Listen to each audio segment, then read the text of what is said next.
বৃষ্টি সবে থেমেছে। বৃষ্টির জন্য বেরোতে অনেকটাই দেরি হলো, না হলে নতুন বউকে নিয়ে এত রাতে রওনা দেওয়ার ইচ্ছা ছিল না অবিনাশের। জনা ছয়েক পালকি বাহক যত তাড়াতাড়ি সম্ভব গন্তব্যে পৌঁছানোর চেষ্টা করে চলেছে। বালুখালী গ্রামের সীমানা পার করে তালডাঙ্গার তালতলায় প্রবেশ করলো পালকি। এই জায়গাটা বেশ নিস্তব্ধ। রাতের দিকে ঝিঝি পোকার ডাক ছাড়া একটা শিয়ালের ডাকও শোনা যায় না। উমা অবিনাশের গা ঘেঁষে বসল। অবিনাশ হেসে জিজ্ঞাসা করলো, কি হলো, ভয় পাচ্ছ? আসলে এদিকটায় তো অন্ধকার, তো তাই আমার একটু ভয় ভয় করছিল। আচ্ছা, এদিকে তুমি এসেছো এর আগে কোনোদিন? শুনেছি এই জায়গার তালের রস খুব বিখ্যাত।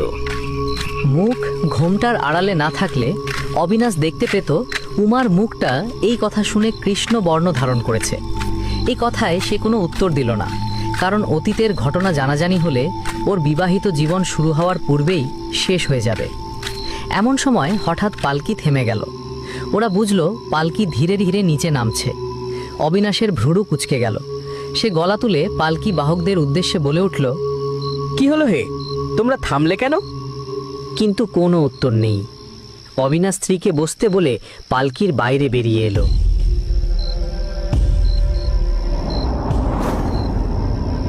কিন্তু এ কি আশ্চর্য ব্যাপার, বাইরে তো কেউই নেই। এদিকে উমার ভয়ে বুক শুকিয়ে যাচ্ছে।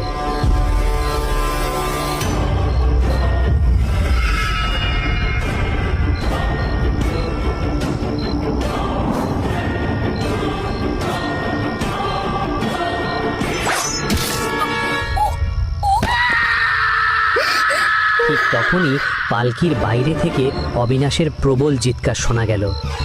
সঙ্গে সঙ্গে উমা পালকির বাইরে মুখ বাড়ালো, আর যা দেখল তাতে তার গা শিউরে উঠল। অবিনাশ চিৎ হয়ে পড়ে আছে। অবিনাশের প্রাণহীন দেহের বুকের বাঁ দিকে গাঁথা আছে একটা ছুরি।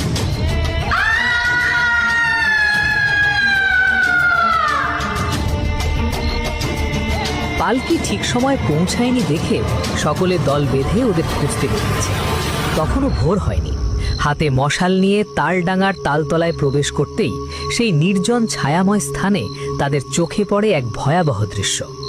অবিনাশের নিথর দেহ ছুরি গাঁথা অবস্থায় পড়ে আছে, আর উমার মৃত্যু দৃশ্য আরও ভয়ানক।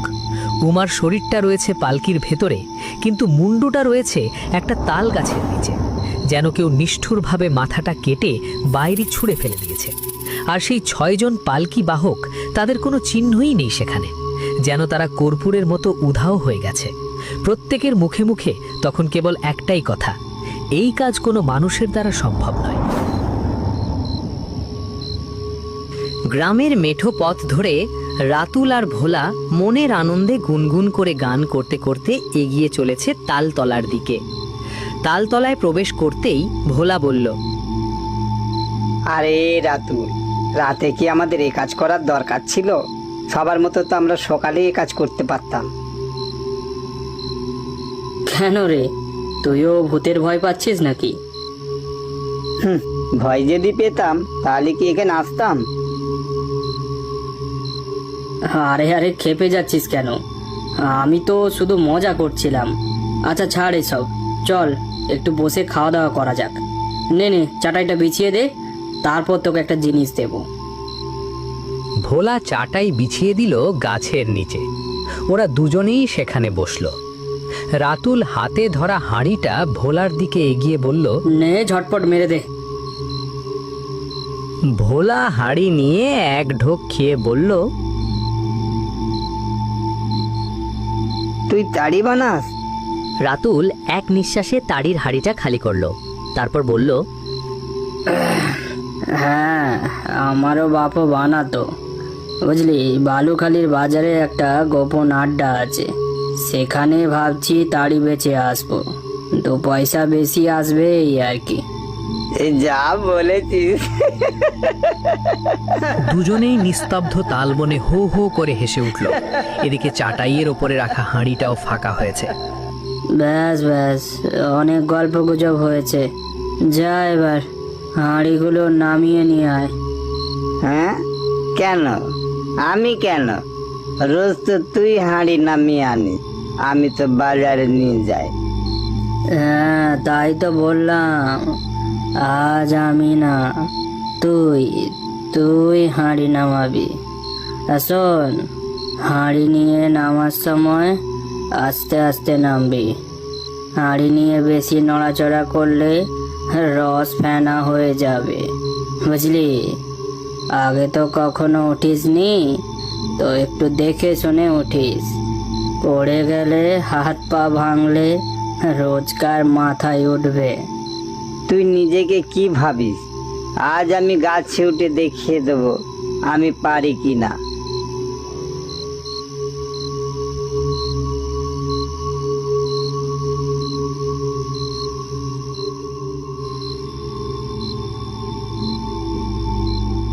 ভোলা হলো রাতুলের চেলা। রাতুল যা বলে ওকে তো সেটাই করতে হয়, আর প্রত্যেকবারের মতো সেটাই করতে হচ্ছে। ভোলা আস্তে আস্তে হাঁড়িগুলো নামিয়ে আনলো। মোট 4টে হাঁড়ি দড়ি দিয়ে শক্ত করে বাঁধছিল রাতুল। তারপর একটু থেমে বলল, এই ভোলা, তুই একটু হাঁড়িগুলো বাঁধ, আমি একটু ঝাড় থেকে আসছি। হালকা হতে হবে, বুঝলি? আজ একটু বড্ড নেশা হয়ে গিয়েছে, তাড়িটা একটু বেশি মেরেছি কিনা। এই বলে রাতুল ঝোপঝাড় টপকে অন্ধকারে মিলিয়ে গেল। রাতুলের হাঁড়িগুলো দড়ি দিয়ে বাঁধার সময় ভোলার মনে হলো রাতুলের হাঁড়িগুলো একটু বেশি ভারী। এমন সময় ওর মাথায় একটা বদমাইশি বুদ্ধি খেলে গেল। রাতুলকে সরাসরি জব্দ করার সাহস ওর নেই, তাই রাতুলের হাঁড়ি থেকে একটু রস চুরি করে নিজের হাঁড়িতে ঢেলে নেবার লোভ সে সামলাতে পারল না। ভোলা ঝোপঝাড়গুলোর দিকে সতর্ক দৃষ্টি নিক্ষেপ করে দেখল রাতুল এখনো আসছে না।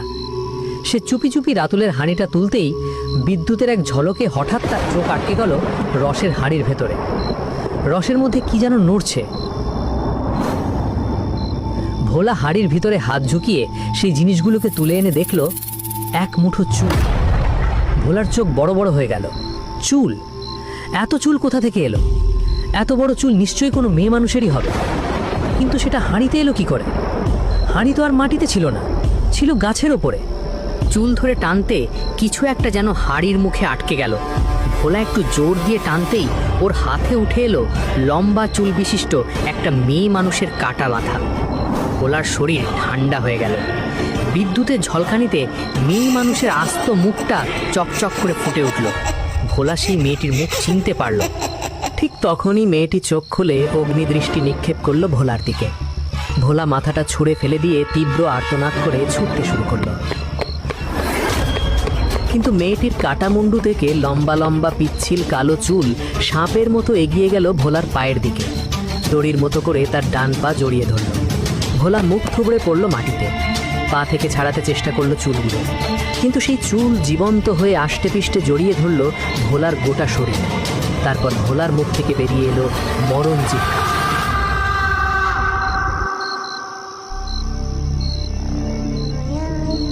বেঁধেছো আমায় প্রিয়া গো, কি মায়ায় বেঁধেছো আমায়, বুকে ধরে রাখো। রাতুলের বুকের ভিতরে হালকা একটা ঠান্ডা কাঁপুনি বয়ে গেল। এই সুর, এই কণ্ঠস্বর রাতুল কোথাও যেন একটা শুনেছে, কিন্তু কোথায় সেই স্বর শুনেছে সেটা মনে করতে পারল না। আর দেরি না করে রাতুল ছুটে গেল সেই দিকে যেখানে ভোলা রসের হাঁড়িগুলো নিয়ে বসে আছে। কি মায়ায় বেঁধেছো আমায় প্রিয়া। এ ভোলা, চল বাপ, এবার ঘরে যাই। কিরে, কোথায় গেলি? এ কি, এখানে তো কেউ নেই, চাটাই পুরো ফাঁকা, আর হাঁড়িগুলোও নেই।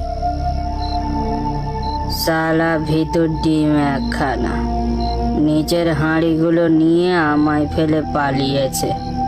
এ ভোলা, বেঁধেছো আমায় প্রিয়া গো, কি মায়ায় বেঁধেছো। এত রাতে কোন মেয়ে এই জঙ্গলে এসে গান গাইবে? ভূতের উপদ্রব যে এখানে নেই তা রাতুল ভালোভাবেই জানে, কিন্তু এত চেনা চেনা লাগছে কেন সুরটা? হঠাৎ রাতুলের স্মৃতির পর্দার মধ্যে দিয়ে একটা হাসি মুখ ভেসে উঠল, যে এই সুরটা একমাত্র রাতুলের জন্যই গাইত। রাতুল থমকে দাঁড়িয়ে অস্ফুটে বলে উঠল, উমা, ওগো প্রিয়া, কি মায়ায় বেঁধেছো আমায় প্রিয়া। কিন্তু উমা তো মাসখানেক আগেই। আমি তোমাকে অনেক ভালোবাসি, তোমাকে ছাড়া আমি থাকতে পারবো না। বাবা মার পছন্দের ছেলের সাথে আমি কিছুতেই বিয়ে করব না। তুমি আমাকে নিয়ে চলো রাতুল, আমি তোমার সাথে যেতে চাই। উমা, তুমি একটু বোঝার চেষ্টা করো। তোমার মা বাবা তোমায় ভালোবাসেন, তিনারা তোমার ভালো চান।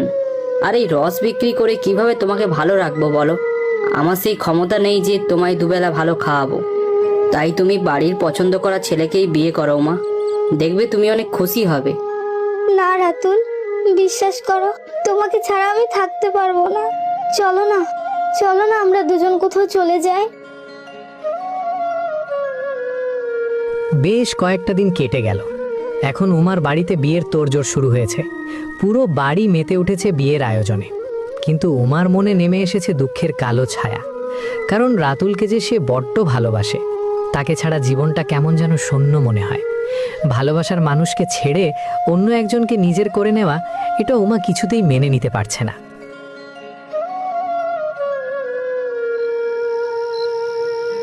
রাত তখন 11টা, বাড়ি পুরো নিস্তব্ধ। উমা তার বিয়ের কিছু গয়না সাথে নিয়ে নিঃশব্দে বাইরে বেরিয়ে গেল। সে সিদ্ধান্ত নিয়েছে কালকেই সে মন্দিরে গিয়ে রাতুলকে বিয়ে করবে।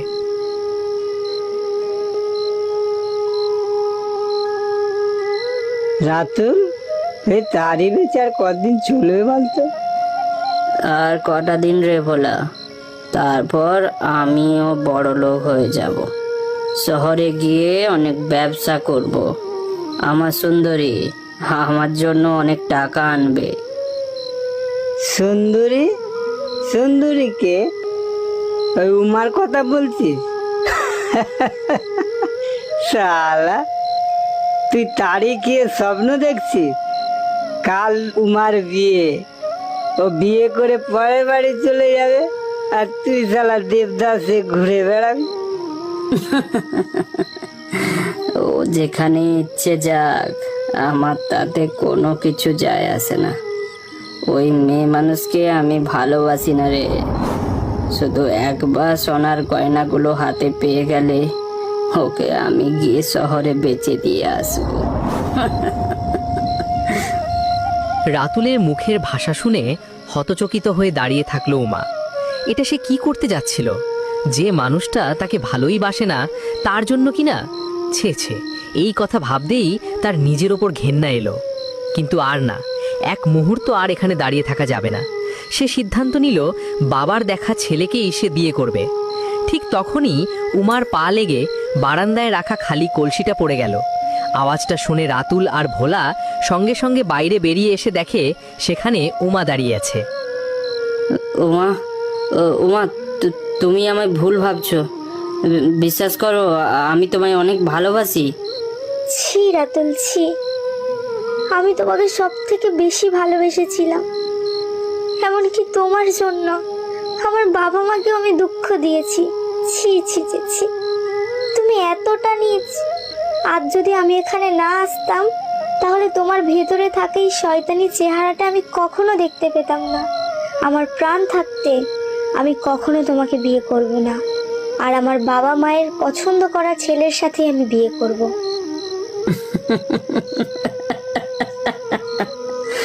এখান থেকে যেতে দিলে তবে তো তুমি বিয়ে করবে।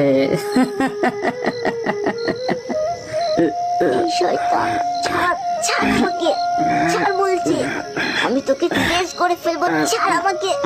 সাথে সাথেই উমা দেওয়ালে দান করানো লোহার রডটা তুলে সজোরে আঘাত করলো রাতুলের মাথায়। আঘাতের চাপ সহ্য করতে না পেরে রাতুল সেখানেই অজ্ঞান হয়ে পড়ে যায়। চোখের সামনে এই সমস্ত ঘটনা দেখে ভোলা নিজের প্রাণ বাঁচাতে সেখান থেকে পালিয়ে যায়।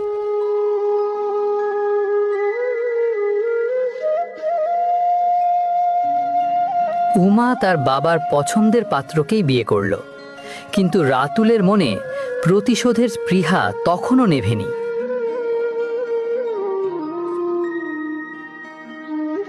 বিয়ের পরের দিন শ্বশুরবাড়ি যাওয়ার জন্য যখন উমা আর অবিনাশ পালকি করে রওনা দেয়, ঠিক তখনই সুযোগ বুঝে অবিনাশের বুকের মধ্যে ছুরি গেঁথে দেয় রাতুল, আর উমাকে পালকি থেকে বের করে ওর গলা কেটে আলাদা করে ফেলে মাথাটাকে। আর ওই 6 জন পালকি বাহককে রাতুল আগে থেকেই হাত করে রেখেছিল।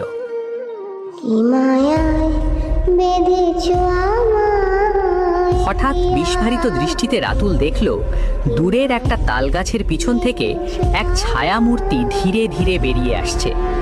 তাকে স্পষ্ট দেখা না গেলেও রাতুল নিশ্চিত সেই উমা। ঠিক তখনই রাতুলের পায়ের কাছে গোল মতো কিছু একটা গড়িয়ে এলো।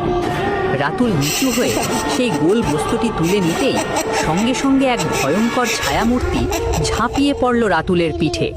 প্রাণ বাঁচানোর জন্য রাতুল ছটফট করছে। হাতে ধরা মাথাটা যেন আঠার মতো লেগে আছে। কিছুতেই রাতুল হাত থেকে সেটা ফেলে দিতে পারছে না।